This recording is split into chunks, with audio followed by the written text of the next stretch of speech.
இவர் பாடினதுல எக்ஸைட் ஆகி அவர் தொட நினச்சி என் தொடையில தட்டுனுங்கிறாரு. மாமியாரே கஜ கஜா, என்னோட 20 வருஷம் எக்ஸ்பீரியன்ஸ்ல இது போல ஒன்று பார்த்ததே கிடையாதுப்பா. ஏன்னா ஹீரோயின் வந்து நல்லா பியூட்டிஃபுல்லாக இருக்கணும். யாருன்னு தெரியலையா? எஸ், அதே தான்டா. அவன் வாயில் கொஞ்சம் பிளாஸ்டரை போட்டு ஓட்டுங்கடா டேய். ஸோ இது வந்து ஒரு போட்டி கிடையாது, எல்லாருமே அவங்க டேலண்ட்டை எக்ஸ்பிரஸ் பண்ண போறீங்க. ஒரே பேயாகுதுமா. இது விஜய் சேதுபதி வாய்ஸ்மா. ஏய் போங்கடா டேய், நான் வரமாட்டேன்னு சொன்ன அப்போவே இந்த மாதிரிலாம் வாய்ஸ் கேட்டிங்கன்னா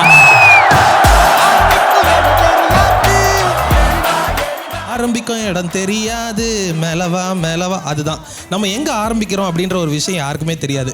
கிடைக்கிற ஒவ்வொரு மேடையுமே நம்மளுடைய வாழ்க்கையை முன்னேற்றோம் அப்படின்ற ஒரு நம்பிக்கையில் தான் நம்ம அந்த மேடையில் ஏறணும்.